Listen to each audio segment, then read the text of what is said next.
Hola, mi nombre es María Alejandra Pérez del grado 11-2 y les vengo a exponer sobre la perspectiva, como lo vemos aquí en la cartelera. Ensayo sobre cómo surgió la perspectiva. La perspectiva es un término que se relaciona con el arte y es por ello que se define como el arte de representar en una pintura los objetos tal y como aparecen en el plano real. ¿Cómo surge la perspectiva? Esta es una pregunta de vital importancia para saber más a fondo sobre esta técnica y su origen. Como tal, la perspectiva es una técnica de pintura que crea efectos ilusorios en el espectador, que visualiza una determinada imagen a partir de un ángulo y distancia. La necesidad de representar el espacio en toda su profundidad ha sido tema de investigación por parte de los artistas en la antigüedad. En la época clásica griega, artistas y arquitectos conocían la perspectiva, sabían que los objetos distantes hay que dibujarlos más pequeños que los que están más cerca. Esto quiere decir que la perspectiva era conocida desde tiempos antiguos. Pero paradójicamente, una de las invenciones de mayor importancia en la historia de la pintura se debe al arquitecto Filippo Brunelleschi. Él fue quien sentó las bases del método que permitiría a los artistas plásticos producir pinturas y objetos tal y como los percibe el ojo humano. En conclusión, se puede decir que aunque dicha perspectiva tuvieron su comienzo hace mucho tiempo, oficialmente se dio su comprensión en 1417 y 1420 por el señor antes mencionado Filippo Brunelleschi, que mediante experimentos descubrió los principios de la perspectiva. Perspectiva lineal. La perspectiva lineal es la más conocida. Consiste en dibujar los objetos cada vez más pequeños hasta que desaparecen al llegar al punto de fuga. Las perspectivas lineales constan de puntos de fuga y todo lo demás se basa en las líneas que conducen a estos puntos de fuga. Ejemplo de perspectiva lineal. Perspectiva aérea. Se trabaja con 3 puntos de fuga y cada línea que va hacia el punto de fuga que le corresponde. 2 de estos puntos deben estar en las líneas del horizonte y el restante por encima o por debajo.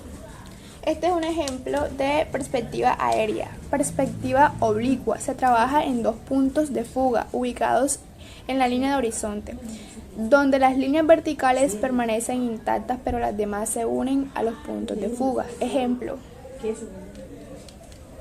Perspectiva paralela. La paralela es una representación de un objeto tridimensional en una sola vista, caracterizada por el hecho de que las líneas paralelas del objeto no convergen en un punto como en la perspectiva cónica. Consta de un solo punto de fuga que además debería estar justo frente a nosotros o desviado solo ligeramente. Ejemplo. Diferencia entre la perspectiva isométrica y la cónica. La perspectiva isométrica se diferencia de la cónica por las siguientes propiedades. La escala del objeto representado no depende de su distancia al observador, equivalente a que el observador estuviera en el infinito. 2 líneas paralelas en realidad son paralelas también en su representación. Asonométrica. Ejemplo de perspectiva asonométrica y cónica. Tipos fundamentales de la perspectiva. Perspectiva asonométrica. Se utiliza mucho para realizar los diseños previos. Es una representación neutral fuera del espacio. Las líneas del objeto quedan paralelas y acercan al objeto hacia el espectador.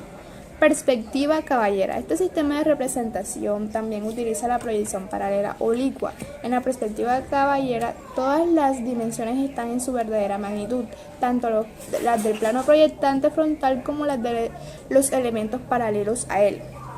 Perspectiva cónica. Se trata de un sistema de representación gráfica que se basa en la proyección de un cuerpo tridimensional sobre un plano, haciendo servir rectas proyectantes que pasan por un punto que corresponde con el ojo del observador. A continuación, mi trabajo escrito. Por aquí tenemos las preguntas en el cuaderno.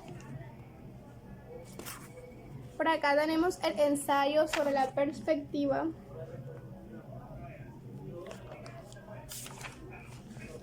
Continúa acá. Y aquí tenemos las definiciones sobre la perspectiva lineal, la perspectiva aérea, la perspectiva oblicua, la perspectiva paralela y las diferencias entre la perspectiva axonométrica y cónica.